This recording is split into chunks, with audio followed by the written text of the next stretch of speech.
সৌভাগ্য, তুমি সেই জীবনের জন্য এই দুনিয়ার জীবনে কি পাতিয়ে সংগ্রহ করেছো, কি জোগাড় করেছো, কি অর্জন করেছো ভবিষ্যৎ জীবনের জন্য তুমি একটু চিন্তা করে দেখো। জীবন থাকতে মৃত্যুর আগে চিন্তা করো।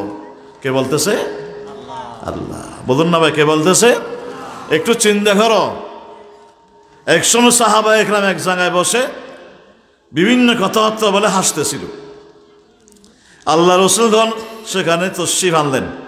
তখন সাহাবা একরাম হাসি দেখে আল্লাহ নবী বলতেছেন, আশ্চর্য, তোমরা এরকম মুখ খুলে হা হা করে হাসতেছ। ওরা আশ্চর্য হয়ে গেল যে যাদের জীবনের পিছনে মৃত্যু রয়ে গিয়েছে এখনো তাদের হিসাব নিকাশ হয় নাই, তারা কি নেককার হবে না বদকার হবে, আল্লাহর রহমতের বাগী হবে না আযাবের বাগী হবে, এটা নিশ্চিত হয় নাই। এটা না জানার আগে তোমরা কেন মন ভরে গাল ভরে হাসতে পারো? সুবহানাল্লাহ। সেই দিন আল্লাহর রসুল কোনোদিন যে হাসির মধ্যে শব্দ আছে সেই রকম অট্ট হাসি বলে আল্লাহ নবীর জীবনে একবারও সেই রকম হাসেন নাই। এখানে কথার মধ্যে একটা জিনিস আপনাদেরকে বলে দিই, হাসি 3 প্রকার। হাদিসের মধ্যে রয়েছে কয় প্রকার? বলুন না ভাই, কয় প্রকার? কিছু জিনিস শিখে যাই আমরা। প্রথম হচ্ছে তবস্সুম, অর্থাৎ একটু হাসি মুখ। এখানে দাঁত দেখা যাবে না, চেহারা দেখলে মনে হবে মানুষটি একটু মুস্কি হাসতেছে।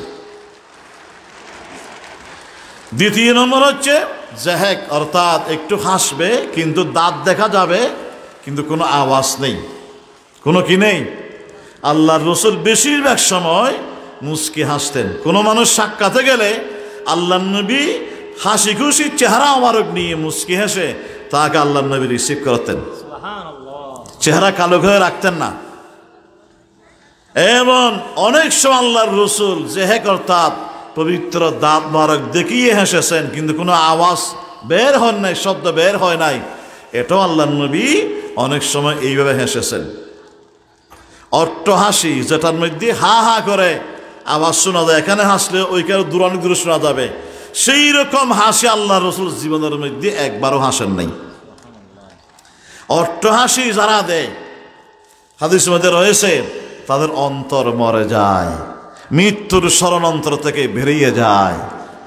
কারণ পরকালের চিন্তায় আল্লাহর অনেক প্রিয় বান্দারা অট্ট হাসি জীবনের মধ্যে একবারও দেয় নাই। সুবহানাল্লাহ বলুন না সেহলে। দেখুন, তাহলে আল্লাহ নবী বলে যে তোমরা এইভাবে হাসতেছ, এইভাবে হাসতেছ, মৃত্যু সামনে রয়ে গিয়েছে। মৃত্যুর চিন্তায় অনেক সাহাবায়ে কেরাম, অনেক আল্লাহর প্রিয় বান্দারা জীবনের মধ্যে একবারও হাসেন নাই। কি হবে আমার ভবিষ্যৎ? আল্লাহ পাক সেই আমাদের কি বলতেছেন, হে মুমিনরা, ওনাদেরকে বাঁচিয়ে দিল আল্লাহ পাক। চিন্তা করুন তোমরা ভবিষ্যৎ জীবনে তোমরা টিকে থাকার জন্য, শান্তির জন্য তোমরা এই দুনিয়ার জীবন থেকে অগ্রিম কি পাঠিয়ে দিয়েছো। ইয়া আইয়ুহাল্লাযীনা আমানুত্তাকুল্লাহা ওয়াল তানজুর নাফসুম মা কদ্দামাত লিগাদ ওয়াত্তাকুল্লাহা ইন্নাল্লাহা খাবীরুম বিমা তা'মালুন। আল্লাহ পাক বলেন, হে মুমিনরা, হে আমার প্রিয় নবীর উম্মতেরা, তোমরা আমি আল্লাহকে ভয় করে বাস বিচার করে জীবন যাপন করো। এই দুনিয়ার জীবন একটু তোমরা কাটিয়ে দাও আমি আল্লাহকে ভয় করার মাধ্যমে। আর তোমরা উঠতে বসতে চলতে ফিরিতে যতদিন এই দুনিয়ার জীবন বাকি রয়েছে তোমাদের, তোমরা হিসাব নিকাশ করে জীবন যাপন করো। ভবিষ্যৎ মতবিহীন জীবনের জন্য তোমরা অগ্রিম কি আমল পাঠিয়ে দিয়েছ। হাদিস শরীফের মধ্যে রয়েছে আল্লাহর নবী ইরশাদ করেন, আমি যখন মেরাজের রাত্রিতে আল্লাহর দরবারে চলে গেলাম, সেখানে আমি দেখলাম সপ্তম আকাশের মধ্যে আমি সাক্ষাৎ করলাম হযরত ইব্রাহিম আলাইহিস সালামের সঙ্গে। সপ্তম আকাশে হযরত সাইয়্যিদুনা ইব্রাহিম আলাইহিস সালাম আমার সাথে অনেক কথাবার্তা বলেছেন। তার মধ্যে একটি কথা ছিল, হে আল্লাহর প্রিয় নবী, তুমি আমার বংশের সর্বশ্রেষ্ঠ সন্তান, তোমাকে নিয়ে আমি গর্ব করি আল্লাহর দরবারে, বিশ্বের সামনে। যখন তুমি মেয়েরাজ শেষ করে দুনিয়ার জমিন আবার চলে যাইবা, আমি ইব্রাহিমের পক্ষ থেকে আপনার তো উম্মতদেরকে আপনি একটু সালাম জানিয়ে দিবে। আমাদেরকে হযরত সাইয়েদনা ইব্রাহিম মেরাজের রাত্রিতে আল্লাহর রাসূলের মাধ্যমে নবীর উম্মতদেরকে উনি সালাম পাঠিয়েছেন সপ্ত আকাশ থেকে। সুবহানাল্লাহ, জোরে বলুন না। আমাদেরকে স্নেহ করেছেন, আদর করেছেন, ভালোবেসেছেন। আমরা বিশ্বনবীর উম্মত এই বলে। আমাদেরকে বুঝতে হবে আমরা কার উম্মত, আমাদের সম্মান কত, আমাদের মূল্য কত, আমাদের মর্যাদা কত, আমাদেরকে আল্লাহ কেমন ভালোবাসেন, নবী কেমন করে ভালোবাসেন, সৃষ্টি জগৎ আমাদের জন্য কেমন করে দোয়া করে। সুবহানাল্লাহ বলেন না সকলে? এগুলো একটু চিন্তা করলে, আমরা নিজেরা উপলব্ধি করতে পারলে, আল্লাহর গোলামি করতে, নবীর কথা মানতে আমাদের ঈমান আমাদেরকে উৎসাহ প্রদান করবে। সুবহানাল্লাহ বলেন সকলে?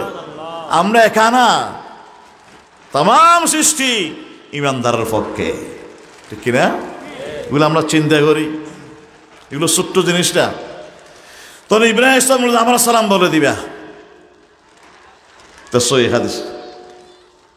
আর আপনার উম্মতদেরকে আপনি গিয়ে বলবেন জান্নাতের জমিন বেশি উর্বর, জমিন বেশি, বলুন না, জমিন বেশি উর্বর। আজকে একটু এই ব্যাপারে এদিকে আলোচনা, বিষয় আলোচনা করি, কি বলেন?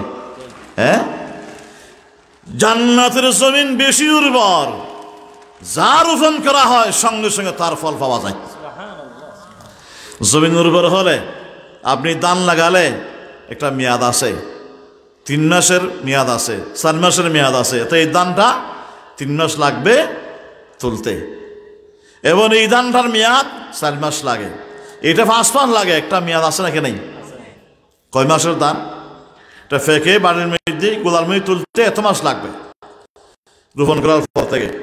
কিন্তু আল্লাহ জান্নাতের জমিন এত উর্বর, আপনি কোনো বীজ রোপণ করার সঙ্গে সঙ্গে আপনি রোপণ করে আপনি হাত মাটি থেকে আলাদা করার সঙ্গে সঙ্গে সেই বৃক্ষ বড় হয়ে ফুল এসে ফল ধরে পেকে আপনি তা ভোগ করতে পারবেন মুহূর্তের ভিতরে। তার জান্নাতের জমিন, সেই রকম জমিন দুনিয়ায় কোথাও নেই। আছে? আল্লাহর পয়গম্বর বলতেছে, আল্লাহর প্রিয় নবী, আপনার উম্মতরা জমিনের মধ্যে রয়েছে, তারা দুনিয়ার মধ্যে সামনে আসবে কিয়ামত পর্যন্ত তারা জান্নাত দেখে নাই, জান্নাতের মাটির কোনো খোঁজ খবর রাখেন না। আমি ইব্রাহিম জান্নাতের পাশেই রয়েছি, আমার জানাশোনা আছে, আল্লাহ আমাকে জানিয়েছেন। আপনার উম্মতদেরকে বলবেন জান্নাতের মাটি বেশি উর্বর। আল্লাহ পাক যে উম্মতের জন্য যে বিশাল বিশাল জান্নাত বাজেট করেছেন, আল্লাহ পাক লিখে দিয়েছেন কার জান্নাত কোনটা, কার এরিয়া কোনটা হবে। আপনি উম্মতদেরকে বলেন বিশাল দুধের ময়দান পড়ে রয়েছে জান্নাতের ভিতরে, আপনার উম্মতদেরকে বলবেন দুনিয়ার জমিনে বসে বসে জান্নাতের জমিনে একটু কিছু বাগান করার জন্য, কিছু রোপণ করার জন্য, ক্ষেত করার জন্য বলবেন। আল্লাহ নবী বলেন কেমন করে ক্ষেত করবে? ওরা তো এখন আসবে না, ওরা আসবে অনেক পরে। ওরা দুনিয়ার জমিনে রয়েছে, জান্নাত তো অনেক রোদে 7 আকাশের উপরেই জান্নাত। জান্নাত কোথায় ভাই? কাবাস দিন, জান্নাত কোথায়? 4-5 বললে হবে না। জান্নাত কোথায়? 7 আকাশের উপরে। বলুন না কোথায়? 7 আকাশের, 7 আকাশের উপরে, 7 আসমানের উপরে। সিদরাতুল মুনতাহা যেখানে, জান্নাতও সেইখানে। এটা বলেছেন কে? আল্লাহ। জোরে বলুন না, কে বলেছেন? ইন্না সিদরাতুল মুনতাহা ইনদাহা জান্নাতুল মাওয়া। সুবহানাল্লাহ। সিদরাতুল মুনতাহা যেখানে, আল্লাহ বলেন তার পাশে রয়েছে বিশাল জান্নাতের এরিয়া। কথাকার? তাহলে আমাদেরকে উপরে যেতে হবে। এত উপরে আমরা কেমন করে যাব? আল্লাহ বলেন যে তোমরা আমল করো, ঈমানের দায়ী পুরা করো, নিজের জীবনকে মূল্যায়ন করো, আমার গোলামি করো, আমার আদেশগুলি পালন করো, নিষেধগুলি বর্জন করো। সেই আমাকে ভয় করে জীবন যাপন করলে একটু পরে তোমাদেরকে আনার জন্য আমি আল্লাহ নিজেই ব্যবস্থা করে দেব। তোমাদের দায়িত্ব শুধু আমার কথা মান্য করা, আমার গোলামি করা, আমার হুকুম মানা, এটা তোমাদের দায়িত্ব দুনিয়ার জীবনে। আর বাকি দায়িত্ব আমি আল্লাহ নিজে গ্রহণ করে নিয়েছি। কে নিয়েছে? আল্লাহ সেখানে পৌঁছিয়ে দিবেন। আমরা সেই জগতের বাসিন্দা, আমাদের আদি পিতা হযরতে আদম সেখানেই ছিলেন। আল্লাহ বলেন যে তোমরা সেই বাপের সন্তান, জান্নাত হচ্ছে তোমাদের পিতা আদমের বাসস্থান, তোমরা তার সন্তান, তোমাদের বাপের মিরাস, সেই জান্নাত তোমরা পাইবা। আদম যেরকম মুমিন ছিল, যেরকম ভালো কাজ করতো, যেরকম কান্নাহাটি করতো, তোমরাও তার পথের প্রতীক করে তখন তোমরা বাপ আদমের সত্যিকার সন্তান হলে বাপের সম্পদের ভাগ বাটোয়ারা অবশ্যই তোমরা পেয়ে যাইবে। সুবহানাল্লাহ বলেন না সকলে? সেই বাপের নীতির উপর থাকার যে আল্লাহ পাক লক্ষ লক্ষ আল্লাহর নবীগণকে পাঠিয়েছেন আমাদেরকে সেই জান্নাতের রাস্তা কোনটা, কোন আমল করলে পৌঁছতে পারবো সেটা বাদ দিয়ে দেওয়ার জন্য জানাবার যে আল্লাহ পাক কোরআন নাজিল করেছেন, কিতাব নাজিল করেছেন, নবীগণকে পাঠিয়েছেন। আর এই সমস্ত কোরআনের মাহফিলের আয়োজনও সেই উদ্দেশ্যে করা হচ্ছে। ঠিক কিনা ভাই?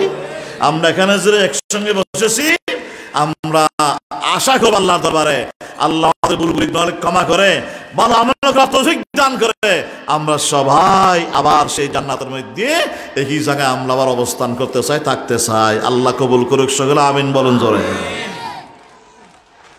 চিন্তা করুন, এখন জান্নাতের মাটি বেশি উর্বর, আমরা বলি আমাদের ভাষা বেশি বলি, জমিন বেশি বলি, আমাদের চট্টগ্রাম ভাষা বলে, ঠিক কিনা? সরস জমিন। হাদিস শরীফে আল্লাহর নবী ইরশাদ করেন, মাওজাউ সাউতিন ফিল জান্নাহ খায়রুম মিনাদ দুনিয়া ওয়া মা ফিহা। পুলিশের হাতের মধ্যে বেত আছে, আছে নাকি নাই? চাবুক আছে নাকি নাই? বিভিন্ন মানুষের হাতের মধ্যে চাবুক থাকে।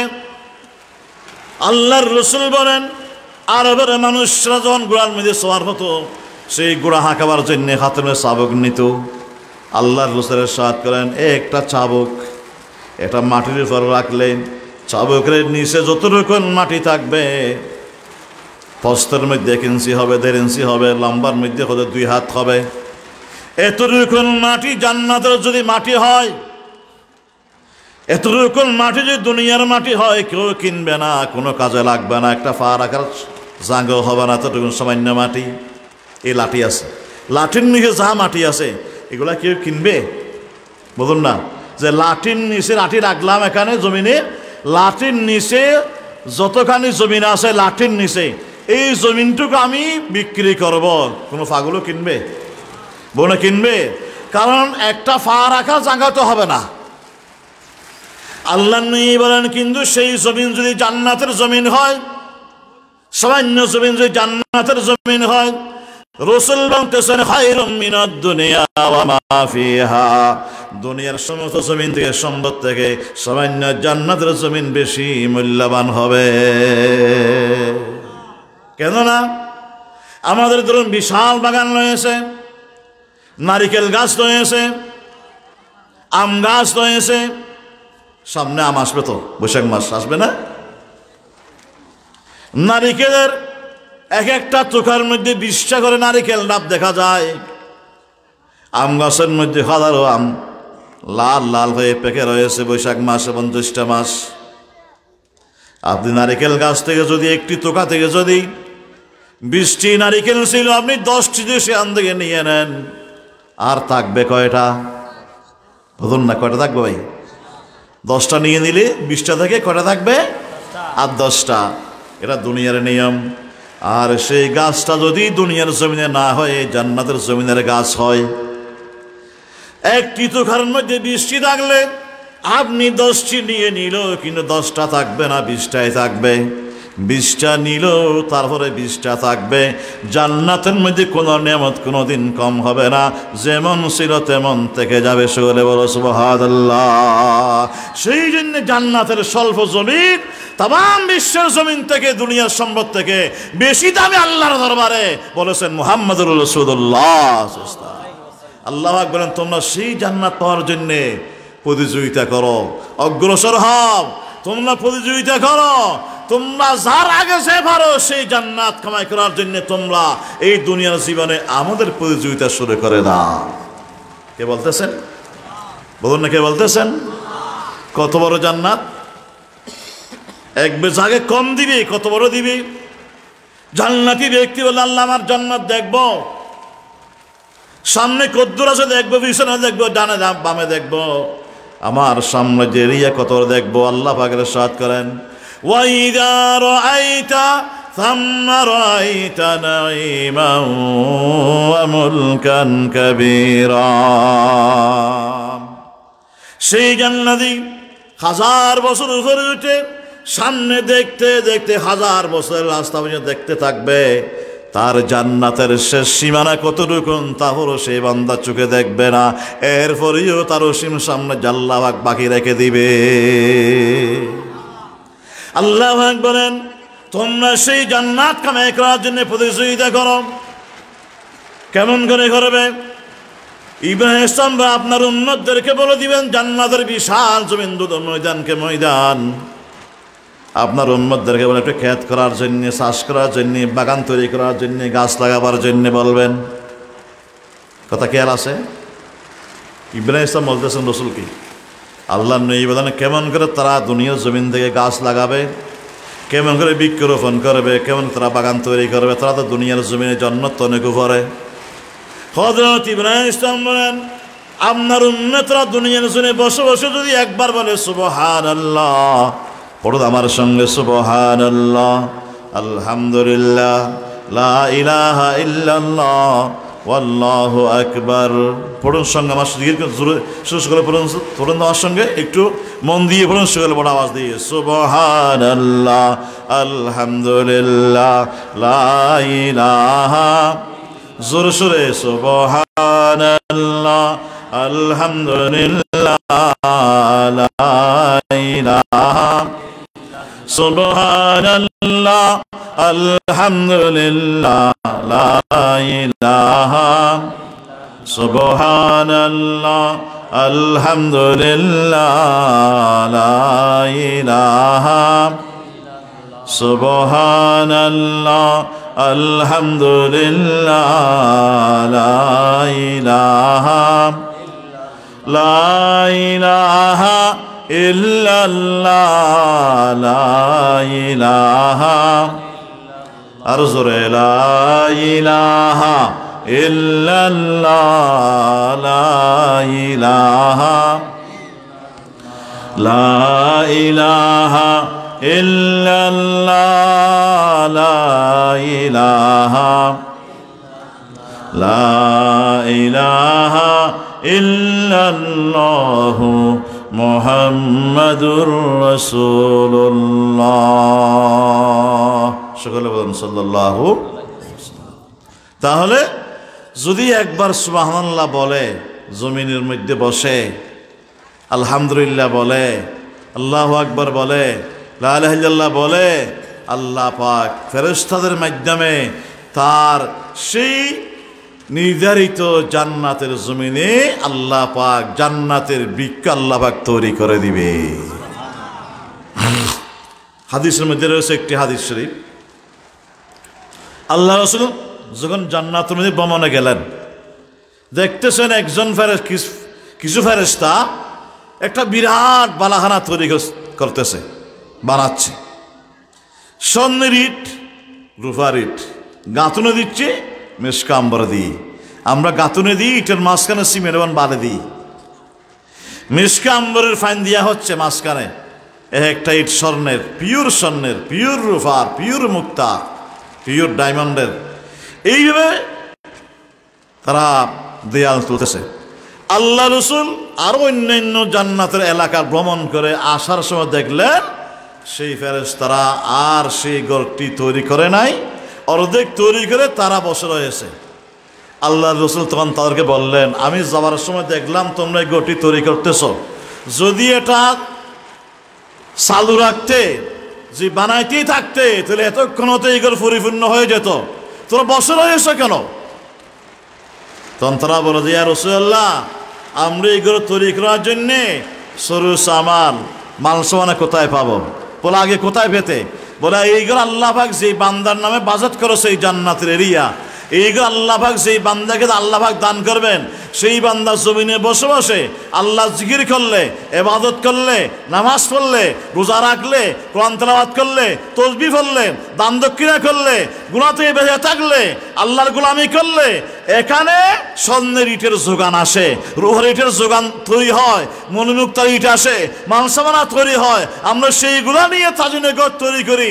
আজকে কিছুদিন যাবো সেই বান্দা এবার না করার কারণে সরুসমান আসতেছে না, আমরা বসে রয়েছি। সুবহানাল্লাহ বলুন না চলে।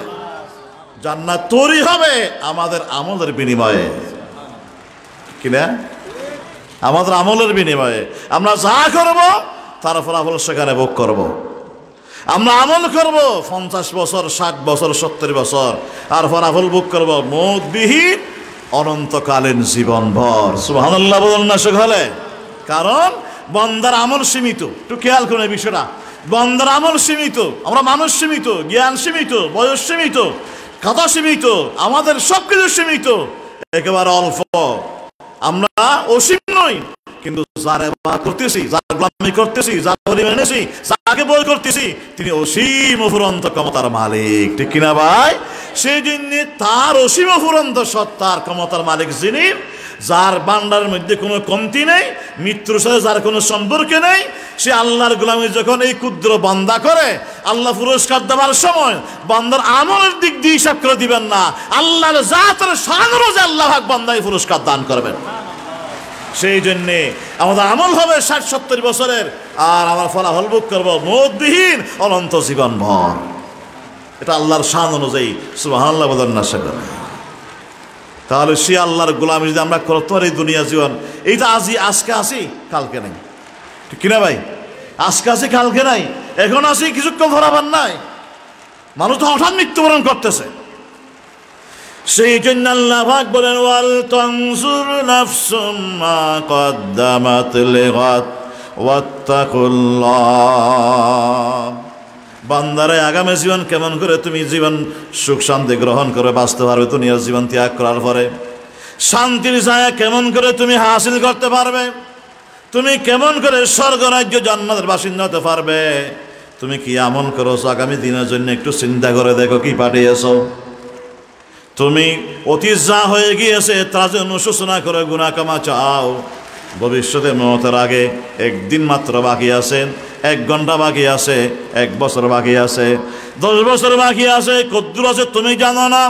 সেই মওতের আগে আগে তুমি সংশোধন হয়ে যাও, গুনাহগুলি ক্ষমা চেয়ে নাও, প্রার্থনা করো, সুদের পানি ছেড়ে দাও, ভালো কাজ করো, ভালো আমল করো।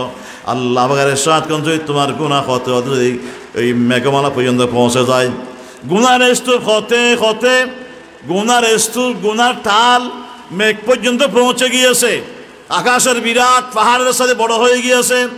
আল্লাহর রাসূল বলেন, আল্লাহ পাক বললেন যদি আমার বান্দার জীবনের মধ্যে কোনো শিরিক গুনাহ না থাকে, আমি আল্লাহ বান্দা তওবা করলে আমি আল্লাহ সঙ্গে সঙ্গে তার এই বিশাল গুনাহ আমি আল্লাহ পাক মাফ করে দেব। আল্লাহ পাক বলেন ওয়ালা উবালি, আমি আমার বান্দাকে ক্ষমা করে দেব। ওয়ালা উবালি, আমি কারো পরোয়া করি না, যেহেতু আমার বান্দাকে আমি মাফ করব, আবার কার কি বলার অধিকার রয়েছে, ঠিক কিনা ভাই? কারণ আমাদেরকে সব চাইতে যিনি বেশি ভালোবাসেন, বেশি মোহাব্বত করেন, বেশি দয়া করেন, উনি হচ্ছেন আমার আল্লাহ। জোরে বলুন না ভাই, উনি কে? আরো জোরে বলুন না, উনি কে? আল্লাহর চাইতে বেশি আমাদেরকে কেউ ভালোবাসে? বলুন না, কেউ ভালোবাসে? আর সেই যে আমরা অনবরত শ্বাস প্রশ্বাস গ্রহণ করতেছি, নিঃশ্বাস যদি বন্ধ হয়ে যায় মানুষকে আধা মিনিটও বাঁচবে? বলুন না, 1 মিনিট বাঁচতে পারবে? এই পানির অপর নাম জীবন। পানি আল্লাহ বন্ধ করে দিলে, কোথাও পাওয়া না গেলে, তাহলে মানুষ যদি 2-5 দিন 1 সপ্তাহ পানি পান করতে না পারে, তাহলে 2010 দিনের ভিতরে কোনো মানুষ কোনো পানি কি আর বেঁচে থাকতে পারবে? হ্যাঁ, তাহলে আমরা আল্লাহর এই নিয়ামত শ্বাস প্রশ্বাস গ্রহণ করতেছি, আল্লাহর দেওয়া সূর্যের তাপের মধ্যে আমরা লবণ পুড়ে দিয়েছি, ঠিক কিনা? তাহলে এই অক্সিজেন গ্রহণ করতেছি আমরা অনবরত, আমরা পানি পান করতেছি বেঁচে থাকার জন্যে। কিন্তু যারা পানি পান করতেছে এবং অক্সিজেন গ্রহণ করতেছে অনবরত, ঘুমিয়ার চেতনে, সরাবস্থায়, জাগ্রত অবস্থায়, সূর্য আলো তাপ এগুলো বুক করতেছে। কিন্তু সকলেই তো আবার সবাই তো আবার নিয়ামতের শুকরিয়া করে না, নামাজও পড়ে না, ঈমানও রাখে না। এবং আল্লাহর নিয়ামত অনবরত বুক করার পরও অনেক আল্লাহর বান্দার বান্দি আল্লাহ নাফরমানি হারদম করতেই রয়েছে। সেই রকম নাফরমান মানুষও দুনিয়ার মধ্যে আছে নাকি নাই? কেউ তো আল্লাহকে স্বীকার করে না, আল্লাহ বলতে কিচ্ছু নাই, সেই রকম কিছু নাফরমান মানুষও আছে, নাস্তিকেরাও আছে নাকি নাই? তাহলে আল্লাহ ভাই এত দয়ালু। আল্লাহ বলেন আমি সৃষ্টি করেছি তোমাদেরকে, আমাকে চিনো বা না চিনো, মানো বা না মানো, আমি আল্লাহ জানি। আমি অক্সিজেন বন্ধ করে দিলে তোমার কোনো মনিক নেই যে অক্সিজেন তোমাকে সাপ্লাই করে দিবে, কারো শক্তি আর নেই, আছে? আমি পানি বন্ধ করে দিলে কোনো এরকম ক্ষমতাবান কোনো মনিক নেই, স্রষ্টা নেই যে যে তোমাকে পানি সাপ্লাই করে দিবে, এর দেশের কোনো ক্ষমতা নেই। তুমি না মানলে না তোমার দুর্ভাগ্যের ব্যাপার, কি দুনিয়ার জীবন আমি আল্লাহ ভাগ দেয়া না করলে এক সেকেন্ড তোমার বাঁচার কোনো সুযোগ থাকবে না, ঠিক কিনা? সেই যে আল্লাহ বলেন যে আমি দয়া করতেই থাকবো, তোমাকে করতেই থাকবো। নামাজ না পড়ো, পানি দেব, অক্সিজেন দেব, সব নিয়ম সাপ্লাই দেব, জমিনে হাঁটার তৌফিক দেব। কাদের মতো জমিনে আমি তোমাকে ভিতরে তোমাকে ডুবিয়ে মারবো না, হাঁটতে পারবে। নাফরমানি করতেছো আমার, হাঁটতেছো আমার জমিনের উপরে, কিন্তু আমি তোমাকে কিছুই বলবো না। আমি দয়া করব, অনবরত দয়া করব। খানাপিনা খাইতেছ যে যে আমি আল্লাহকে মানে না, গরুর গোশত এবং বিরিয়ানি এবং এই দামি দামি মূল্যবান খানা, যারা আল্লাহর ইবাদত করে তারা যেরকম মজা পায়, যে আল্লাহকে মানে না সেও সেই রকম মজা পায়, ঠিক কিনা? তাহলে আমি সবগুলা দিব, সমস্ত দিব আমি আল্লাহ। কেন আমি না দিলে তোমরা কেমন করে বাঁচবে? আমি দিতেই থাকবো। এইখানে দয়া করতে আসি, জনজীবনের শেষ মুহূর্তে মুহূর্তের আগে যদি তুই ফিরে আসো আমার সামনে, কান্দ্র যদি তওবা করো, সান্নার করো, ঈমান আনো, আমি সেই মুহূর্তেও হুঁশ জ্ঞান থাকা অবস্থা ক্ষমা চাইলে আমি তখনও তোমাকে দয়া করে আমি আল্লাহ তোমাকে ক্ষমা করে দেব। কারণ এই ক্ষমতা আমার আছে। আমি দয়া না করলে তুমি কোথায় যাইবা? তুমি না বুঝলে আল্লাহ সবকিছু জানি। আল্লাহ দয়া করার জন্য রাসূলকে পাঠিয়েছেন, দয়া করার জন্য বান্দাকে কিতাব নাজিল করেছেন। আল্লাহ দয়া করার জন্য আল্লাহ পাক আলেমদেরকে পাঠিয়েছেন। দয়া করার জন্য আল্লাহ পাক আমাদের মধ্যে আল্লাহর সাথে প্রতি মুহূর্তে বেসতেছে, ঠিক না ভাই? আল্লাহ চাই দয়াবান কেউ আছে? সকলে বলুন কেউ আছে? উনি হচ্ছেন রহমান রহিম। এই করে আল্লাহর কোন একটি কাজ শুরু করতে যে আল্লাহর নাম নিতে হয়, সেখানে দয়ার কথা আছে। কোন কাজ শুরু করতে কি করতে হয়? বিসমিল্লাহ বলতে হয়। কি বলতে হয় ভাই? তুই বিসমিল্লাহ, আল্লাহ দয়ার কথা আছে না এখানে?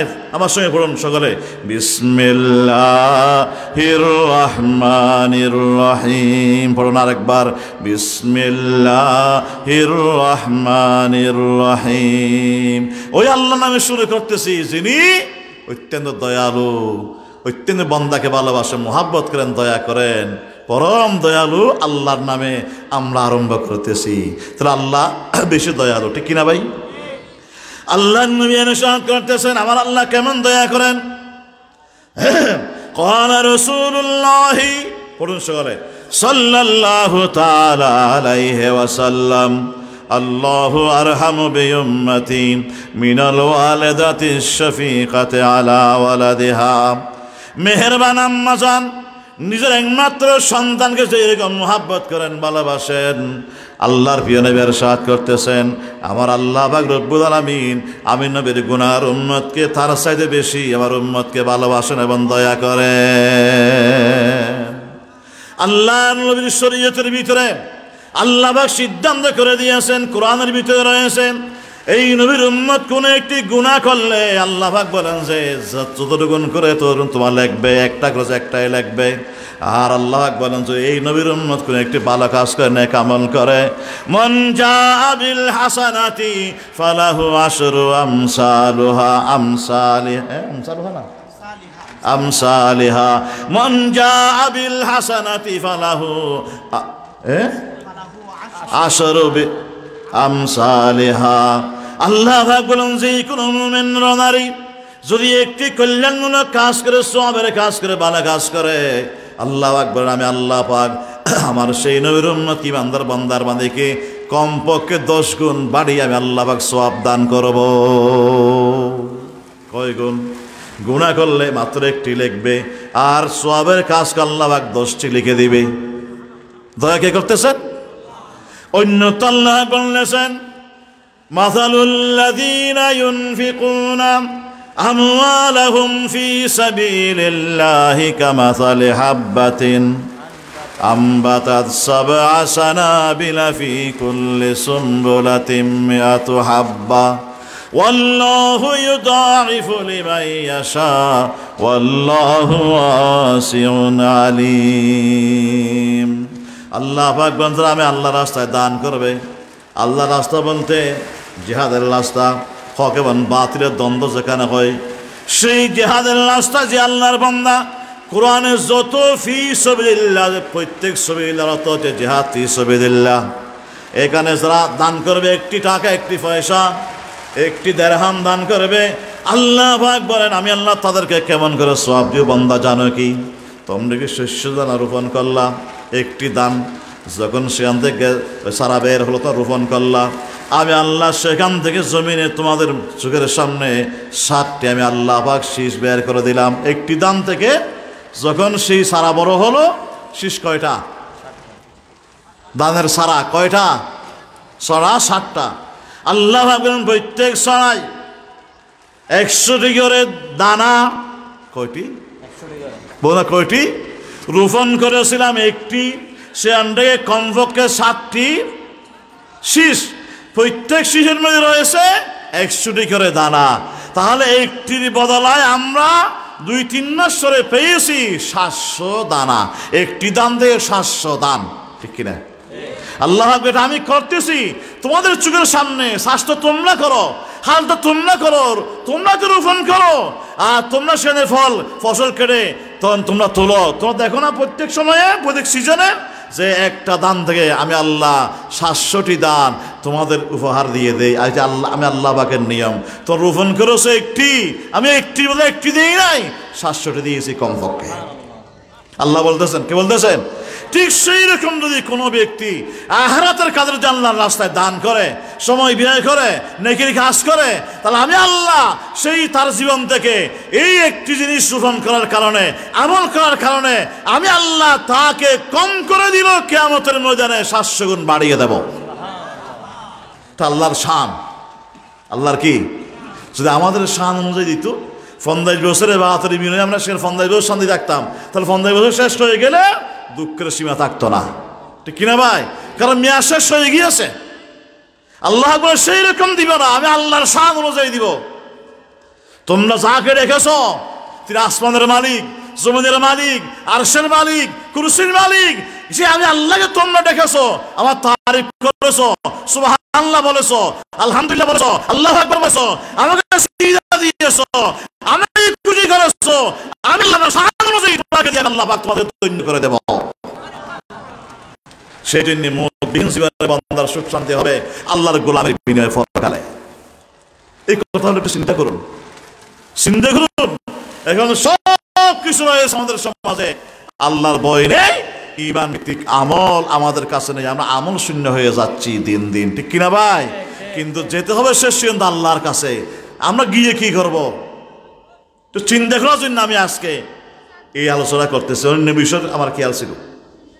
যাক, বিরক্ত হচ্ছেন? হ্যাঁ, হন না? বিরক্তই না হন?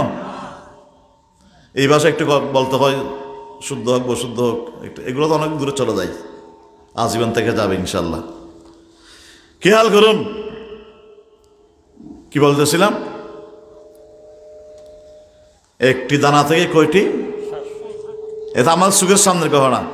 আল্লাহ বলেন আল্লাহু ইউদাঈফু লিমান ইয়াশা, আমি যাকে চাই আরো তাকে বেশি করে দেই। দেখুন, আরো বেশিও দেই। তাহলে এটা 7টি শীষ, 7টি দানের ছড়া শুধু আছে ছড়া।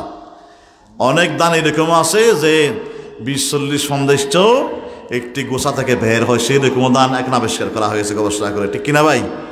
মানুষের জন্য চিন্তা করুন। এখন আল্লাহ বলেন যে খালাস, অন্তর যদি ভালো হয়, আমার সন্তুষ্টি কামনার উদ্দেশ্য হয়, আমি আল্লাহ 700 গুণ না, অনেক সময় বান্দাকে আরো বাড়িয়ে দেবো। আল্লাহু ওয়াসিউন আলিম, আমি আল্লাহ অত্যন্ত প্রশস্ত, আমার দানের কোনো সীমা নেই, আমার ভান্ডারের কোনো কমতি নেই। সুবহানাল্লাহ বলুন না সকলে। সেই দিনে হাদিস মধ্যে রয়েছে আল্লাহ পাক বলেন, দুনিয়ার যারা শুরুতে মানুষজন ছিল, জিন ইনসান সকলে যদি একটি বিশাল ময়দানে সমবেত হয়ে আমার কাছে দাবি করে, আল্লাহ আমাকে এই দিতে হবে, এই দিতে হবে, এই দিতে হবে, আমাকে এইটা দেন, এইটা দেন, দুনিয়ার সময় তোমার যারা আসবে, এখন আসে, যারা চলে গিয়েছে, সবাই এক জায়গায় একত্রিত হয়ে জিন ইনসান যদি আল্লাহর কাছ থেকে খোঁজে, আল্লাহ এইটা দেন, এইটা দেন, এইটা দেন, আল্লাহ পাক বলেন আমি সকলের দাবি পুরা করে যদি সব কিছু তাদেরকে দিয়ে দেই, আমার বান্দারতে কতটুকুন কমবে তোমরা জানো? আল্লাহ পাক বলেন বিরাট কুলকিনারাহীন মহাসমুদ্র, সেখানে যদি একটি ক্ষুদ্র সুস যদি ডুবিয়ে রাখা হয়, তাহলে বিরাট মহাসমুদ্র থেকে সুসের মাথায় যতটুকুন পানি লাগবে, পানি আসবে, সমুদ্রতে কমতি হবে, আমি আল্লাহর উপরন্ত বান্দার থেকে ততটুকুন কমতি হবে না। সুবহানাল্লাহ বলুন। তাহলে সে কেমন আল্লাহ? তার কাছে খুঁজতে হবে, তাকে খুশি করতে হবে, তার কাছেই কাঁদতে হবে। দুনিয়ার মানুষের কাছে খুঁজলে, হাত পাতলে ইজ্জত সম্মান থাকে না, আর আল্লাহর কাছে হাত পাতলে বান্দার সম্মান বৃদ্ধি হয়ে যায়, সম্মান বৃদ্ধি হয়ে যায়। সুবহানাল্লাহ বলেন না সকলে। সেই নবীগণ তার কাছে হাত টেনেছেন, ওলিগণ তার কাছে হাত টেনেছেন, সাহাবীগণ তার কাছে হাত টেনেছেন। আল্লাহর কাছে বান্দা যত কাকুতি মিনতি করবে, মুখাপেক্ষি হবে, বান্দার সম্মান তো বৃদ্ধি হয়ে যাবে আল্লাহর দরবারে। আল্লাহ আমাদেরকে আল্লাহর দরবারে কান্নাকাটি করার, হাত টানার, দোয়া করার, কাকুতি মিনতি করার আল্লাহ পাক যেন তৌফিক দান করেন। সকলে বলুন আমিন বলুন না সকলে। আল্লাহ বলেন আনতুমুল ফুকারা আল্লাহু হুয়াল গনি, আল্লাহ একমাত্র ধনী আর তোমরা সকলেই ফকির। কে বলতেছে? আমাদের কিছু নেই, সব কার? বলুন না সব কার? আমরা বলতেছি এই জমিন আমার, এই ছেলে আমার, এইটা আমার, এই টাকা আমার, এইটা আমার, এই কাপড় আমার, এই কুর্তা আমার, এই জুতা আমার, এই ফ্যান আমার, এইটা আমার। আল্লাহ আকবার। একটু চোখ বন্ধ করে দেখো, তোমার কিছু থাকবে না, সব ছিনিয়ে নিবে। তোমার ফলনের পোশাক পেয়ে তোমার ছেলে মেয়েরা ছিনিয়ে নিবে, ঠিক না? আমার কি থাকলো? আমার কি? আমি করলাম কি দুনিয়ার জীবনে? আমি কি নিয়ে যাব? আল্লাহ সেই বলতেছে একটু চিন্তা করো বান্দা, তুমি কি নিয়ে যাইবা, কি নিয়ে যাইবা, একটু চিন্তা করো। আল্লাহর রসুল ইরশাদ করতেছেন, 5টি অবস্থা আসার আগে 5টি জিনিসকে তোমরা মূল্যায়ন করো।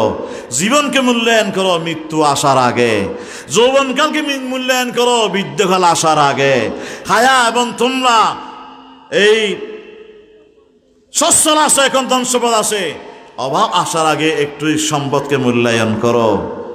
এবং তোমরা এই দুনিয়ার জীবনে এই জিনিসকে মূল্যায়ন করো, আমলকে মূল্যায়ন করো, যৌবনকে মূল্যায়ন করো, জীবনকে মূল্যায়ন করো। মৃত্যু আসার সঙ্গে সঙ্গে সবকিছু আল্লাহ এই মৃত্যুর মধ্যে বান্দাকে বেদখল করে দিবে। সুবহানাল্লাহ বলুন না সকলে। আল্লাহ আমাদেরকে এগুলা বোঝার তৌফিক দান করুন। সকলে বলুন আমিন, জোরে বলুন না আমিন।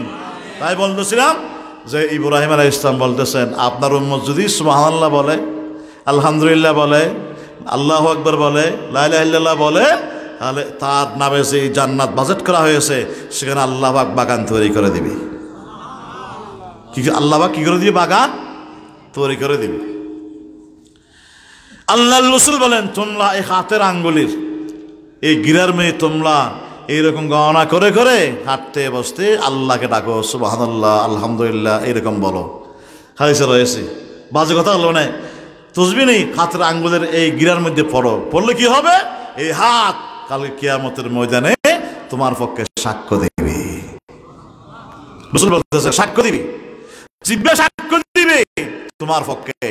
কোরআন দেখে দেখে পড়ো, চক্ষু তোমার পক্ষে সাক্ষ্য দিবে। কেননা অনেক বান্দার পক্ষে কিয়ামতের ময়দানে অঙ্গ প্রত্যঙ্গ তার বিপক্ষে সাক্ষ্য দিবে। কোরআনের মধ্যে রয়েছে কথা। অনেক মানুষ খুব একেবারে বিয়াদব টাইপের রয়েছে, যেখানে সেখানে বিয়াদবি করে। কিছু মানুষ কিয়ামতের মধ্যে হিসাব নিয়ে সবার পরে গুনাহ বেশি হবে, সওয়াব যখন কম হবে, তোর স্বয়ং ডাইরেক্ট আল্লাহ পাকের সাথে তারা সেখানে ঝগড়া করবে কিয়ামতের ময়দানে। আল্লাহ সুযোগ দিবেন, সেই না করবে আর কি। আল্লাহ বলেন যে আল্লাহ এগুলি আমরা করি নাই, এগুলা ফেরেশতা লিখেছে, তুমি করো নাই? না, আমরা তো করি নাই পাপ। এগুলো কোত্থেকে আসলো? আমরা এই গুনাহ করি নাই। আল্লাহ সব কিছু জানেন। আল্লাহ তখন বললেন, ফেরেশতারা এরকম লিখবে না, বলে ওরা দুশ্মনী করেছে আমাদের সাথে, অন্যায় করেছে, তোমরা তাদের সাক্ষী মানো না? আল্লাহ আমরা মানব না। তাহলে কার সাক্ষী মানবে? আমরা আমাদের আপন জনের সাক্ষী মানবো। আপন কে? তোমার বাপ, তোমার মা, তোমার ভাই, তোমার বন্ধু, ওর সাক্ষী দিয়ে তোমার পক্ষে? বলে ওরাই তো আমার দুশ্মন হয়ে গিয়েছে সবাই। আওয়াজ বন্ধ করো। ওরাও দুশ্মন হয়ে গিয়েছে। আচ্ছা, আল্লাহ বলেন ঠিক আছে, তোমার এই হাত তোমার সঙ্গে আছে, এই পা তোমার সাথে, এই চক্ষু তোমার সাথে, এই জিহ্বা তোমার সাথে, অঙ্গ প্রত্যঙ্গ তোমার, সবগুলো তোমার, একটা কারণেই। এইগুলো যদি সাক্ষী দেয়, যাতে আর কি তোমরা বিশ্বাস করে মেনে নিবা আল্লাহ একটু আমার, ও এইগুলো আমার বিপরীত কেমন করে কথা বলবে? আমরা অবশ্যই মেনে নেব। বলবে যে আল্লাহ কেমন করে কথা বলবে এগুলা? বল তুমি কেমন করে কথা বলো? একটা জিহ্বা গোস্তের টুকরা দিয়ে কেমন করে তুমি আওয়াজ করে কথা বলো? যে আল্লাহ জিহ্বা গোস্তের টুকরার মধ্যে আল্লাহ বাকশক্তি দিয়েছেন, এই আল্লাহ কিয়ামতের ময়দানে সামলার মধ্যে, হাতের মধ্যে, প্রত্যঙ্গে প্রত্যঙ্গে আল্লাহ বাকশক্তি সৃষ্টি করে দিবি। কেমন আল্লাহ আছে না? এখানে তাহলে জিহ্বা কেমন করে কথা হয়, আওয়াজ কেমন করে বের হয়? এখানে কি আছে আবার? এটা গোস্তের টুকরা, সবগুলো গোস্ত। তোর মানবে কিনা? অবশ্যই মানবো। আল্লাহ পাক বলেন, আল-ইয়াওমা নাখতিমু আলা আফওয়াহিহিম ওয়া তুকাল্লিমুনা আইদিহিম ওয়া তাশহাদু আরজুলুহুম বিমা কানু ইয়াকসিবুন। সূরা ইয়াসিন আছে নাকি নাই? আল্লাহ বলেন, যখন এই বান্দারা তর্কাতর্কি করবে, আমি তাদের মুখের মধ্যে আমি আল্লাহ মোহর লাগিয়ে দেব। অর্থাৎ মোহর মানে কি? কথা বলার শক্তি আল্লাহ বন্ধ করে দিবে। এই যে লোকগুলি আমাদের সমাজে রয়েছে, বোবা মানুষ, কত সুন্দর রাসূলের মতো, কিন্তু কথা বলতে পারে না, আছে নাকি নাই? বোবা। আল্লাহ পাক আওয়াজ বন্ধ করে দিয়েছে। আল্লাহ পাক বলবেন, সেদিন আমি আল্লাহ তোমাদের বাক শক্তি আমি আল্লাহ পাক রহিত করে দেবে, বন্ধ করে দেবে। আওয়াজ কিন্তু বের হবে না, আর জিহ্বার চলবে না, আওয়াজ ফুটবে না। আল্লাহ পাক বলবেন, হাতকে তুই বলে বান্দা কি করেছিল? ফাকে বললে তুই বলে বান্দা তোমাকে দিয়ে কি করেছিল?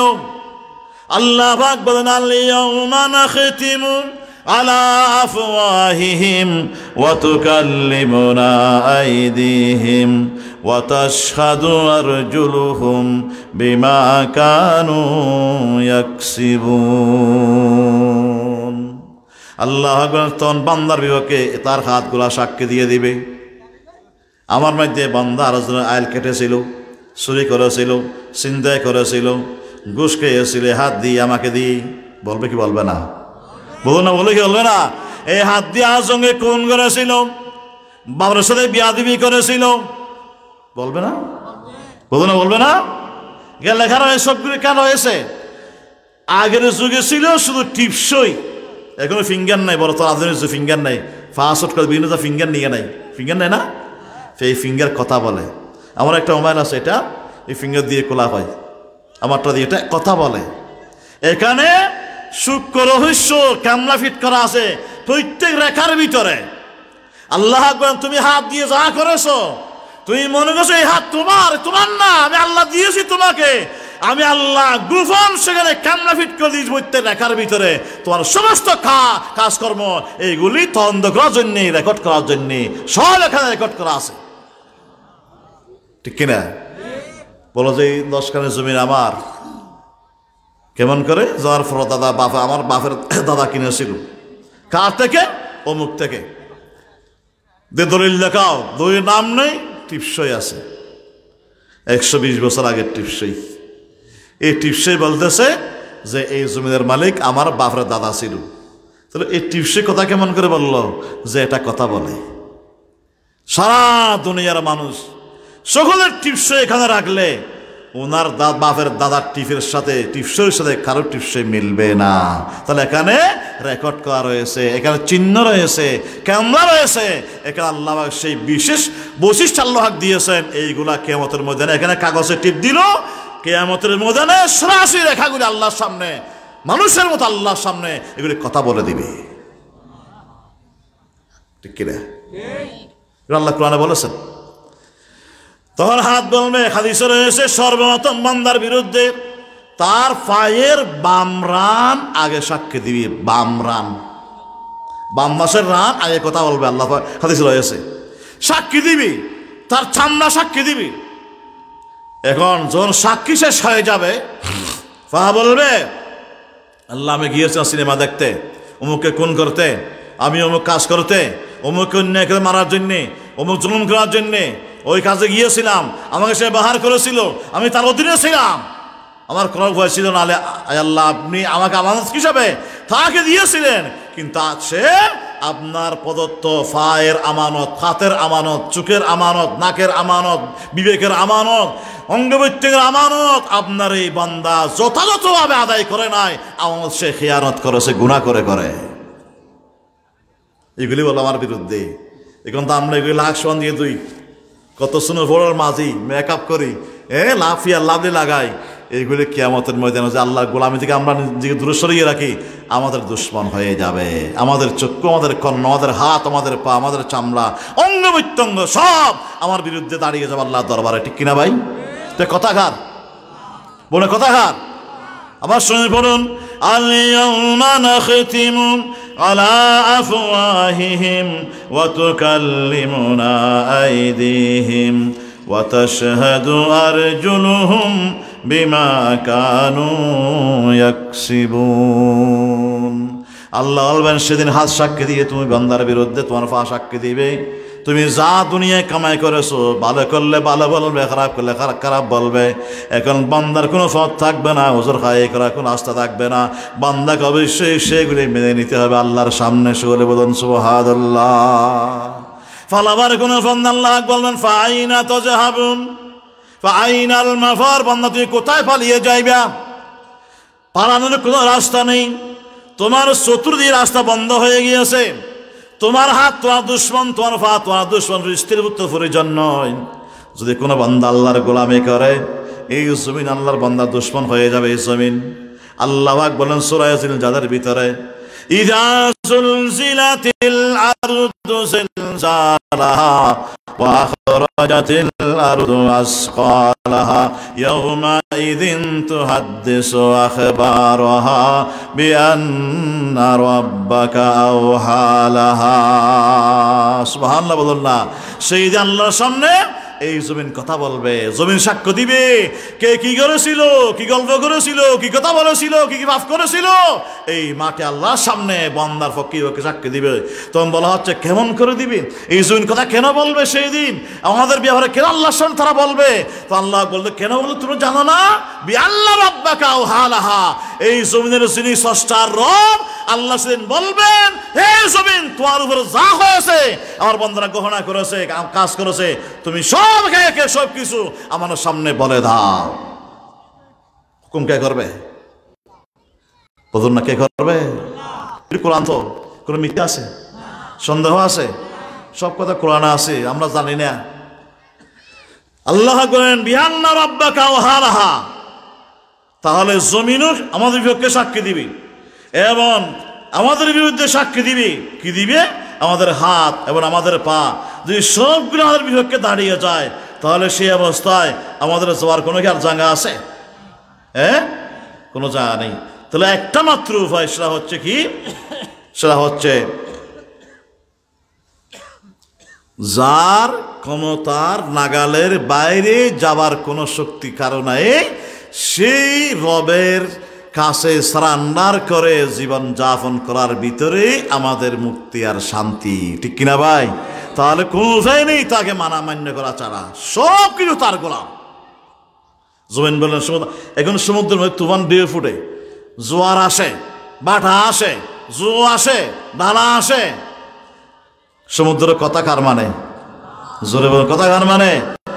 যে সে আল্লাহ বলেন যে সমুদ্রে থাকবে, যে আল্লাহ পাক যখন বলবে তুমি সমুদ্রের পানি সমুদ্রে থাকতে পারবে না, কেউ নেই। প্রধান অতিথি নাম মুক্সি নাম জানি জনাব ইঞ্জিনিয়ার মুশাররফ হোসেন, ইনশাআল্লাহ, আলহামদুলিল্লাহ। আল্লাহর হুকুমে সমুদ্র মানে সমুদ্রে থাকে, জোয়ার ভাটা সেখানে, ঢেউ ফুটে সেখানে, ঠিক কিনা বলুন না, ঠিক কিনা? সমুদ্র কার কথা মানে? সকলে বলেন না কার কথা মানে? আরো জীবনে কার কথা মানে?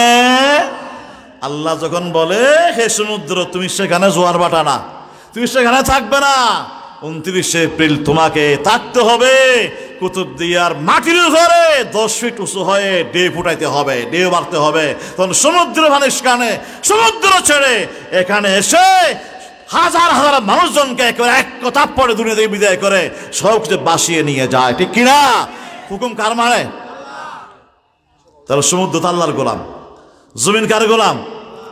সবকিছু আল্লাহর গোলাম, আমরা আল্লাহর গোলাম, কিন্তু আমরা মাঝে মধ্যে একটু গাদ্দারি করি। আর সবকিছু আল্লাহর সামনে এমন ভাবে অনুভূত হয়ে থাকে, 1 সেকেন্ডের জন্য কোনো সৃষ্টি গাদ্দারি আর বেয়াদবি করে না, শুধু মানুষ আর জিন বাদে, ঠিক কিনা ভাই? সেই দিন আল্লাহ বলেছেন তোমার 14 বছর হয়েছে এখন আর। আল্লাহ বলেন অন্য জায়গায় ইয়াউমা ইয়াউমা ইউহশারু আ'দাউল্লাহি ইলান নারি ফাহুম ইউজাউন। সেদিন আল্লাহ যারা মানে নাই, দুশ্মনী করে সীমা আনে নাই, তাদেরকে অপদস্থ অবস্থায়, নতজান অবস্থায় আল্লাহর সামনে দাঁড় করানো হবে। সেদিন কি হবে? আল্লাহর নাফরমান বান্দারা যখন হাজির হয়ে যাবে, একটু খেয়াল করুন, হাত্তা ইযা মা জাউহা শাহিদা আলাইহিম সামউহুম ওয়া আবসারুহুম ওয়া জুলুদুহুম বিমা কানু ইয়ামালুন। এটা সূরা ইয়াসিনের মধ্যে ছিল সংক্ষেপে হাত এবং পায়ের কথা, এখানে আর একটু বেশি করে আছে সূরার মধ্যে, হচ্ছে সূরা হামিম আস-সিজদা। একটু খেয়াল করুন সেদিন কি হবে এই নাফরমান লোকদের ব্যাপারে। তারা আসার সঙ্গে সঙ্গে শহীদ আলাইহিম সামউহুম, তাদের বিরুদ্ধে তাদের শ্রবণ শক্তি কর্ণ সাক্ষী দিবি। কে বলতেছে? বলুন না কে বলতেছে? ওয়া আবসারুহুম, তাদের চক্ষু তাদের বিরুদ্ধে সাক্ষী দিবি।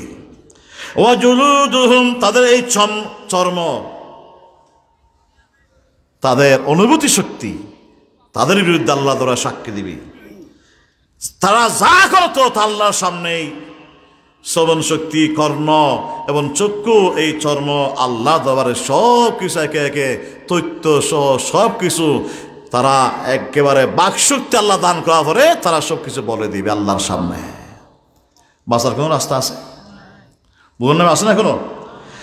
যখন তাদের সাক্ষী দেওয়া শেষ হয়ে যাবে, হাতের সাক্ষী শেষ, চোখের সাক্ষী শেষ, কানের সাক্ষী শেষ, সামনের সাক্ষী শেষ, পায়ের সাক্ষী শেষ হয়ে যাবে, তখন যখন আল্লাহ বাকশক্তি দান করে বান্দাকে, যখন বাকশক্তি আল্লাহ ফেরত দিয়ে দিবেন, তখন তারা কি বলবে? ওয়াকালু লিজুলুদিহিম, তখন তারা বলবে, তার চামড়াকে সম্বোধন করে।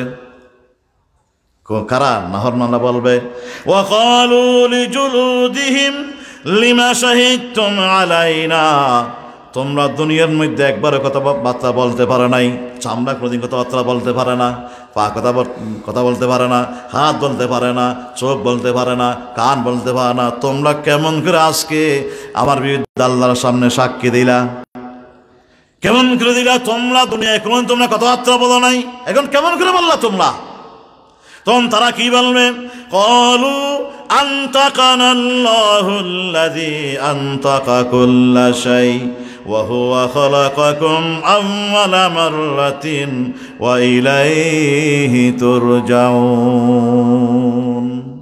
তখন তাদের চক্ষু এবং তাদের কর্ণ, তাদের চামড়া এবং তাদের হাত, তাদের অঙ্গ-প্রত্যঙ্গ বলবে, তার সবাই একসঙ্গে বলবে যে আল্লাহ প্রত্যেক সৃষ্টির প্রত্যেকটা কিছুকে যে আল্লাহ পাক নিজের ভাষা ব্যক্ত করার আল্লাহ পাক ক্ষমতা দিয়েছেন, সেই অসীম অফুরন্ত ক্ষমতার মালিক আল্লাহ পাক আমাদেরকেও কথা বলার আল্লাহ শক্তি দিয়ে দিয়েছে। কে দিয়েছে? বলো না, কে দিয়েছে? ওয়া হুয়া খালাকাকুম আউওয়ালা মাররা, তিনি প্রথমবারে আমাদেরকে সৃষ্টি করেছেন, আবার পুনরায় মৃত্যুর মাধ্যমে বিনাশ করে দেওয়ার পরে আবার মাটি থেকে বের হয়ে দ্বিতীয়বার আবার তিনি আমাদেরকে এখানে হাজির করেছেন। সেই সত্তা যার কাছে আমরা সকলেই এবং তোমরা ফিরে এসেছো, তিনি আমাদেরকে শক্তি দিয়েছেন কথা বলার জন্য। তার হুকুম আমরা, তুমি যা করেছো আমাদেরকে দিয়ে আমরা তার সামনে সত্য হইতে পেশ করে দিয়েছি। সুবহানাল্লাহ। তার রেকর্ড আর এক সঙ্গে আছে, সাক্ষী সঙ্গে আছে, আমাদের সাথে সাথে আছে নাকি নেই? হ্যাঁ, এর আল্লাহ পাক বলেন ওয়ামা কুনতুম তাস্তাতিরুনা ইয়াশহাদা আলাইকুম সামউকুম ওয়ালা আবসারুকুম ওয়ালা জুলুদুকুম ওয়ালাকিন যালামতুম আন্নাল্লাহা লা ইয়ালামু কাসীরাম মিম্মা তা'মালুন।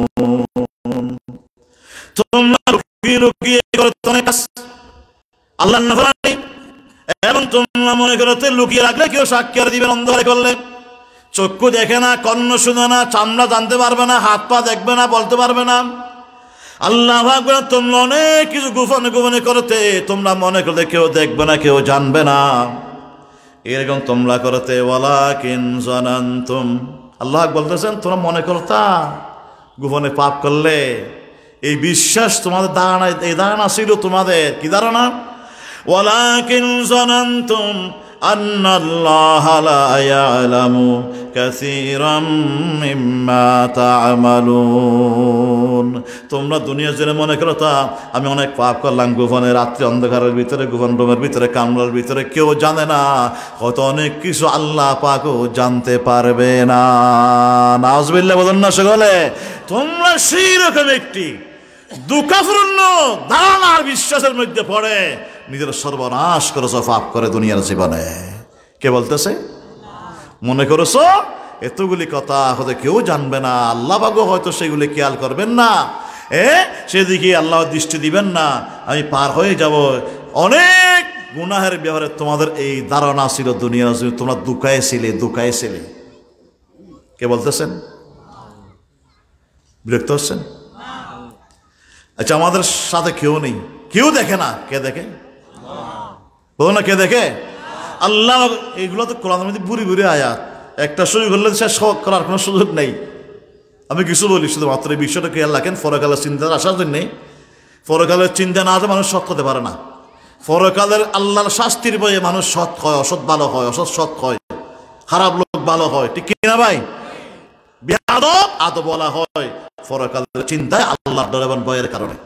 পুলিশ জেব দিয়ে কাজ, যখন পুলিশ যতক্ষণ সামনে ততক্ষণ পুলিশকে ভয় করে, চলে গেলে আর ভয় করে না। কেননা পুলিশ গোপনে জাহের বাতিন কিছুই জানে না, কোনো শক্তি যিনি জানেন নিয়ন্ত্রণ হচ্ছে কে? সেই তাকে ভয় করতে হবে, ইনি একমাত্র ভয় পাওয়ার যোগ্য। সুবহানাল্লাহ বলুন। এখন খেয়াল করুন কি বলতেছিলাম, যে আল্লাহ বলেন যে এখন তো আমি সব কিছু জানি, কেউ দেখে না, কে দেখে? কেউ জানে না, কে জানে? এটা আমরা প্রত্যেক দিন পড়ি, কিন্তু অর্থ না বুঝার কারণে আমাদের অন্তরের মধ্যে এগুলি বসতেছে না। আল্লাহ পাক বলেন কোরআনের ভিতরে, মা মিন নাজওয়া সালাসাতিন ইল্লা হুয়া রাবিউহুম ওয়ালা খামসাতিন ইল্লা হুয়া সাদিসুহুম। তোমরা 2-3 মিলেমিশে একা একই গোপন যা পরামর্শ করতেছ, কেউ জানে না, হয় তোমার সঙ্গে আর কেউ নেই, তোমরা মাত্র 3 আল্লাহ পাক বলেন কোরআনের মধ্যে তোমরা 3 মনে করবে না, তোমাদের সঙ্গে আরেকজন রয়েছে, 19, তোমরা 4। আল্লাহ বলেন এই 4 নম্বরে হচ্ছে তোমাদের আল্লাহ। আল্লাহ আছে নাকি নাই? ওয়ালা খামসাতিন, তোমরা 5 একাকি রয়েছে, গোপন পরামর্শ করতেছ। তোমরা মনে করবে না যে তোমাদের সঙ্গে 5 বাদের কেউ নেই, তোমরা শুধুমাত্র 5। আল্লাহ বলেন ইল্লাহু ওয়া সাদিসুহুম, তোমরা জেনে রাখো 6 নম্বর আমি আল্লাহ পাকও তোমাদের সাথে সাথে আছি। আছে নাকি নাই? তোমরা বেশ হলেও আসি, কম হলেও আসি। ওই হিজরতের রাত্রিতে আল্লাহর রসুলকে নিয়ে যখন আবু বকর সিদ্দিক চলে গেলেন হিজরতের রাত্রিতে, কাফেররা নবীজির বাড়িজন গ্রাহ করলো। 40 জন বা 11 জন উলঙ্গ তরবারি নিয়ে শহীদ করার জন্যে। নবী যখন দরজা খুলে যখন ফজরে বের হবে, একসঙ্গে নবীর মাথার উপরে 40টা তরবার একসঙ্গে তারা মারবে। 40 গোষ্ঠীর 40 জন। এখন এই হাসি বংশে একটা গোষ্ঠী কেমন করে তাদের সাথে মোকাবিলা করবে? আল্লাহ পাক রাত্রে নবীকে বের করে দিলেন। গারে সুরে যারা গিয়েছেন মক্কার মধ্যে দেখেছেন, ফাড়ের উপরে গর্ত, নবীজি আশ্রয় নিলেন। সর্বশীলন কি ছিল, লম্বা গহন আছে, আবু বকর সিদ্দিক সবগুলি পরিষ্কার করে আল্লাহ নবীকে ডাকলেন, নবীজি ভিতরে তশরিফ দেন। আল্লাহর রসুল সেখানে সিদ্দিক আকবরের কোলের মধ্যে মাথা রেখে তখন একটু ঘুমিয়েছিলেন। সে অবস্থা দেখে যে কাফেররা গর্তের মুখের মধ্যে এসে পৌঁছে গিয়েছে। তরবারি দেখা যায়, হাঁটু থেকে নিশ্চয়ই সকালের পা দেখা যাচ্ছে, একটু মাথা নিচু করলেই দেখা যাবে। সিদ্দিক আকবর কেনে দিয়ে, ইয়া রাসূলুল্লাহ, আমরা ধরা পড়ে গেলাম, এই সমস্ত পরিকল্পনা শেষ হয়ে গেল, আমি চিনতে পারছি এটা কার পা, ওইটা কার পা, আমি সবগুলোর নামও জানি, আমি চিনি, তরবারি আগা দেখা যাচ্ছে, একটু মাথা নিচু করলেই দেখে আমাদেরকে দেখে ফেলবে, আমরা মাত্র 2, 5, 6, 7 হাত ভিতরে আসি, এখন ধরা পড়ে গেলাম, সব কিছু শেষ হয়ে গেল। উনি কাঁদতেছেন, অস্থির হয়ে গিয়েছে। সব কাফেররা সহস্ত্র নবীকে তালাশ করতেছে। আল্লাহ রাসূল বলেন, যা আবু বকর চিন্তা করো না, নবী স্থির, কোনো টেনশনের চিন্তা নেই। আর সিদ্দিক আকবর কেঁদে কেঁদে চোখের ফানিতে সে তার বুক বেঁধে যাচ্ছে। নবীজি বললেন, চিন্তা করো না। কেন? ওরা এসে গিয়েছে তো। বলছে, আমরা গর্তের মধ্যে 2 জন নয়, আমরা কেন 3 জন। এই কথা আল্লাহ কোরআনের মধ্যে আল্লাহ রেকর্ড করে দিয়েছেন কোরআনের ভিতরে। আল্লাহ ইয়াকুলু লিসাহিবিহি লা তাহজান ইন্নাল্লাহা মা'ানা। সিদ্দিক বলেছেন, ইয়া রাসূলুল্লাহ, আমরা ধরা পড়ে গেলাম। নবীজি বলেন, তুমি অস্থির হইও না, তারা গর্তের মুখের মধ্যে আসলে কোনো অসুবিধা নেই। আমরা গর্তের ভিতরে শুধুমাত্র 3 জন নই, তুমি একজন, আমি একজন, আমরা মাত্র 2 জন নই, আমাদের সঙ্গে আরেকজন রয়েছে। আবু বকর সিদ্দিক বলেন, জনকে আল্লাহর নবী বলেন যে ইন্নাল্লাহা মা'ানা, আমাদের সঙ্গে আমাদের প্রভু আল্লাহ পাক রয়েছে। আল্লাহ আছে নাকি নাই? আল্লাহ পাক আমাদের সাথে রয়েছেন। কি ঈমান! আল্লাহ যখন সঙ্গে রয়েছে, আর কেউ না থাকলেও কোনো অসুবিধা বলুন না আছে? ইব্রাহিম ইসলামকে যখন আগুন নিক্ষেপ করা হয়েছিল 15 বছর বয়সে, উনাকে আগুনে নিক্ষেপ করার সবচাইতে যেই বেশি ভূমিকা রেখেছিল সে ছিল তার বাপ আজর। এখন উনার সাথে কেউ নেই। কে ছিল? বলুন না, কে ছিল? এই ঘটনা ঘটেছে ইরাকের মধ্যে বেবিলন শহরে। উনার সঙ্গে উনার পক্ষে কেউ নেই, তাই আগুন নিক্ষেপ করা হবে জ্বলন্ত আগুনের অগ্নিকুণ্ডে। ওনাকে তো নিক্ষেপ করা হয়েছিল, জিবরাইল আমিন আসিছিল সাহায্য করার জন্য। বলেন, আমি সাহায্য চাইব না, আমি যে আল্লাহর জন্য জীবন কোরবান করতেছি, তার ইচ্ছা হলে আমাকে বাঁচিয়ে রাখবেন, আর তার ইচ্ছা হলে আমাকে জ্বালিয়ে শেষ করবেন। উনি সন্তুষ্ট থাকলে আমি ইব্রাহিমের জীবন ধন্য হয়ে যাবে। আমি জীবন দিয়ে হলো আমার রবকে খুশি করতে চাই, সন্তুষ্ট করতে চাই। আল্লাহ পাক বলেন, জিবরাইল তুমি চলে আসো। ইব্রাহিম, আমি আল্লাহ পাকের বন্ধু, তার কলিজার ভিতরে আমি আল্লাহর ভালোবাসা মোহাব্বত ছাড়া কোনো সৃষ্টির কোনো মোহাব্বত নেই। সে শুধু আমাকেই বুঝে, আমাকে দেখে। আসো আমার বন্ধুর সাথে, আগুনের সাথে আমি আল্লাহ বোঝাপড়া করে নেব, তুমি চলে আসো। উনি চলে আসলেন, তাকে আগুন নিক্ষেপ করা হলো। আগুন নিক্ষেপ কথা আল্লাহ ডাক দিলেন আগুনকে, কুল্লা, পড়ুন আমার সঙ্গে, কুল্লা ইয়া নারু কুনি বারদাও ওয়া সালামান আলা ইব্রাহিম। পড়ুন আরেকবার, কুল্লা ইয়া নারু কুনি বারদাও ওয়া সালামান আলা ইব্রাহিম। আল্লাহ ডাক দিয়ে দিলেন, হে আগুন, হে আগুন। আগুন আল্লাহর সৃষ্টি। কার সৃষ্টি? ইব্রাহিম আল্লাহ পাকের সৃষ্টি। তাম সৃষ্টি সব কিছু আল্লাহ পাকের অনুগত বান্দা। আগুন আল্লাহ পাক সৃষ্টি করেছেন। যে আল্লাহ আগুন সৃষ্টি করেছে, আল্লাহ ইব্রাহিমকে সৃষ্টি করেছেন। আল্লাহ ডাক দিয়ে বলেন, হে আগুন তুমি ঠান্ডা হয়ে যাও, আমার ইব্রাহিমের জন্য আরামদায়ক ঠান্ডা হয়ে যাও। এমনি শুধু ঠান্ডা না, আরামদায়ক ঠান্ডা। যে যদ্দূর ঠান্ডা হলে আমার বন্ধু ইব্রাহিম আরামভাবে শান্তি পাবে, সেরকম ঠান্ডা হয়ে যাও। প্রচণ্ড ঠান্ডা হলে আবার কষ্ট হয়ে যাবে। তুমি আমার বান্দা ইব্রাহিম, আমি আল্লাহর বান্দা। আগুনের মধ্যে আল্লাহ 2টা বৈশিষ্ট্য রেখেছেন। একটা হচ্ছে আলোকিত করা, প্রকাশ দেয়া, আর একটা হচ্ছে জ্বালিয়ে শেষ করে দেয়া, বর্ষ করে দেয়া। আল্লাহ ডাক দিয়ে বলেন, হে আগুন তুমি জ্বলতেই থাকবে, আলোকিত হতেই থাকবে, এলাকা সুরবাসালে আলোকিত হতেই থাকবে। আমি তোমার আলোকিত করার শক্তিটা আমি আল্লাহ পাক বহাল রেখে দিলাম, আর জ্বালাবার শক্তি আমি আল্লাহ পাক রহিত করে দিলাম। সারা দুনিয়া তুই জ্বালাইতে পারবা, আমার ইব্রাহিমের একটি বসম জ্বালাবার ক্ষমতা আমি তোমাকে দেই নাই, আমি তা রহিত করে দিয়েছি। সুবহানাল্লাহ বলুন না সেখানে। কুল্লা ইয়া নারু কুনি বারদাও ওয়া সালামান আলা ইব্রাহিম। আগুন জ্বলে, ইব্রাহিম জ্বলে না। সুবহানাল্লাহ বলবেন না? আগুন জ্বলে, আল্লাহর নবী জ্বলে না। ও যুবক মানুষের, যুবক মাত্র 15 বছর বয়স। দ্রুতে দেখে যে ইব্রাহিম ভিতরে চেয়ারের মধ্যে বসা রয়েছে আগুনের মাঝখানে। দূরতে দেখতে দূরবীন দিয়ে ইবনে কাসির লিখতেছেন যে বসা রয়েছে। কয়েকদিন পর দেখতেছে, তখন বলে যে একজন মন্ত্রীকে যে ইব্রাহিম তো এখনো জীবিত, চেয়ারে বসা আগুনের মাঝখানে, কি ব্যাপার? এত আয়োজন কি কি জন্য করলাম তাকে জ্বালাবার জন্যে, সে তো জ্বলে না। আগুন জ্বলে, সে জ্বলে না। এক কান দুই কান করে করে অনেক যায় সেই খবর প্রচার হয়ে গেল। মনে মনে একজন মানুষ অতি ইব্রাহিম ইসলামের পক্ষে ছিলেন, শুধু একজন বাদ আর কেউ ছিল না। উনি ছিলেন অতি ইব্রাহিমের জনম দুঃখিনী আম্মা জান। সুবহানাল্লাহ বলেন না? ইব্রাহিম ইসলামের মা এই খবর পাওয়ার পরে আগুনের কুণ্ডলীর যেই পাশে মানুষজন ছিল না সেই পাশে গিয়ে ডাক দিয়ে বলে যে, রাত্রিতে ইব্রাহিম তুমি কি জীবিত আছো আগুনের ভিতরে? লোকরা বলা বলি করতেছে, আজকে কয়দিন হয়ে গেল তোমার আগুন নিক্ষেপ করা হয়েছে, তুমি এখনো জীবিত রয়েছে আগুনের ভিতরে। মানুষরা বলা বলি করতেছে, জীবিত থাকলে আমি তোমার মা, আমার কলিজা বরদাস্ত করতেছে না, তুমি একটু ডাক দিয়ে আমার কানের মধ্যে আওয়াজ পৌঁছিয়ে আমাকে একটু সান্ত্বনা দান করো।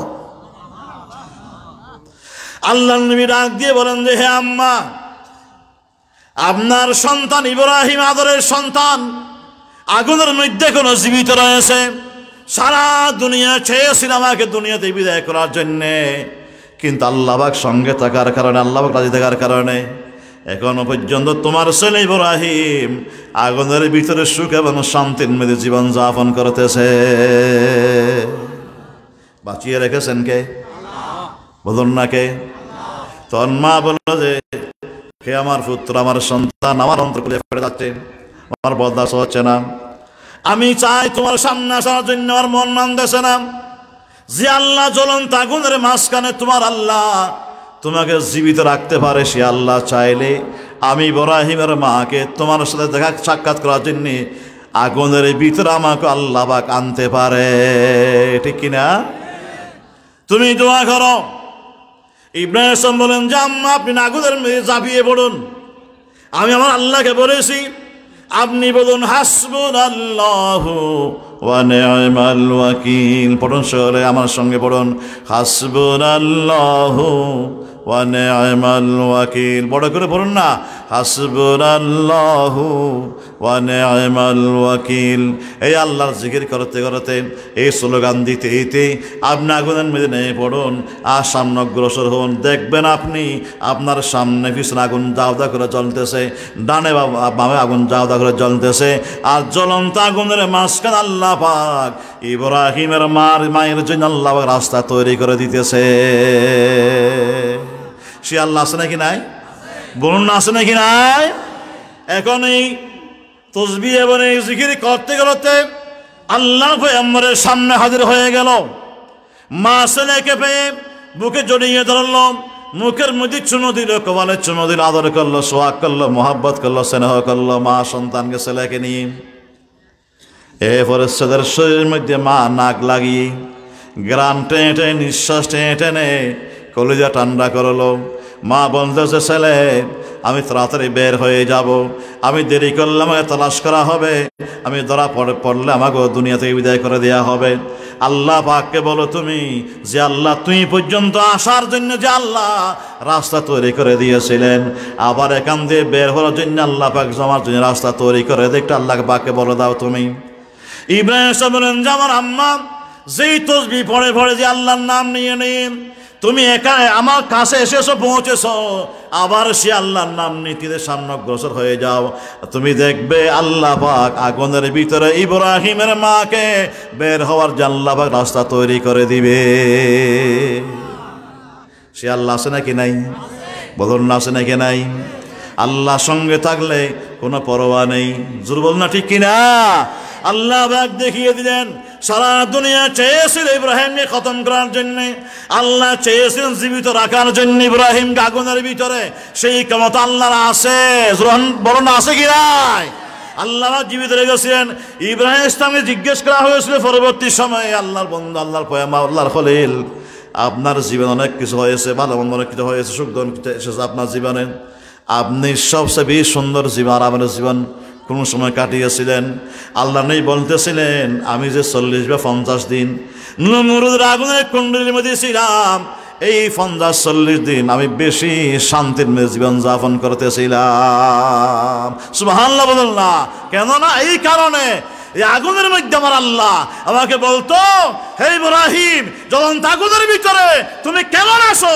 আল্লাহ জিজ্ঞেস করতেন, এই আওয়াজ শোনার পরে আমার জন্য আগুন ঠান্ডা হয়ে যেত। আল্লাহ থাকলে, তুমি সন্তুষ্ট হলে, উনি রাজি হয়ে গেলে, সারা দিন নারাজ হয়ে গেল, কোনো অসুবিধা। সেই আমাদের জীবন দিন, আমাদের সময় দিন, আমাদের গোলামি দিন, সব কিছু দিয়ে আমাদেরকে মৃত্যু রাখ পর্যন্ত অনবরত চেষ্টা করতে হবে তাকে রাজি করার জন্য। ঠিক কিনা ভাই? তার হাতে মৃত্যু, তার হাতে জীবন, তার হাতে জান্নাত, তার হাতে জাহান্নাম। মানুষের জীবন মরণের এবং ভাগ্যের সব কিছু সাবি আল্লাহ পাক, কাজে আল্লাহ পাক নিজে রেখে দিয়েছেন। আল্লাহ পাক এই মানুষকে সম্মানিত করবেন, সেই তার গোলামি করতে হবে, তাকেই মানতে হবে, তার কাছে সান্নার করতে হবে, তার কথা মানতে মানতে দুনিয়ার জীবন ত্যাগ করে আমাদেরকে দুনিয়া ত্যাগ করে খবর চলে যেতে হবে। তার আমার জীবন আমাদের জন্য সার্থক হয়ে যাবে ইনশাআল্লাহ। আল্লাহ কবুল করুন, সকলে বলুন আমিন। আল্লাহুম্মা সাল্লি আলা মাওলানা মুহাম্মদ ওয়া আলা আলি সাইয়্যিদিনা মাওলানা মুহাম্মদ। আরো জোরে, আল্লাহুম্মা সাল্লি আলা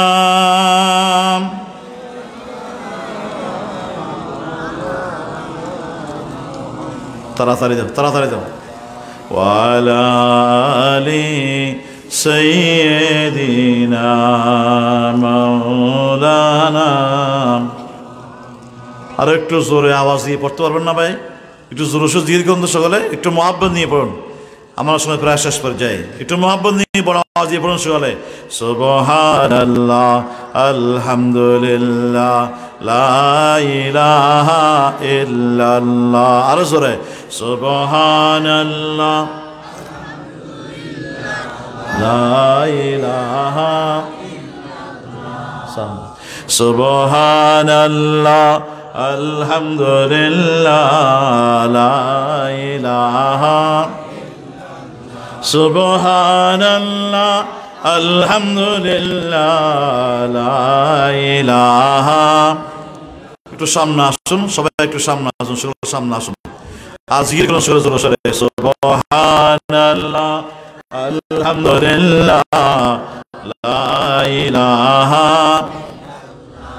লা ইলাহা ইল্লাল্লাহ, লা ইলাহা ইল্লাল্লাহ, লা ইলাহা ইল্লাল্লাহ, লা ইলাহা। আর জোরে, লা ইলাহা ইল্লাল্লাহ, লা ইলাহা, লা ইলাহা,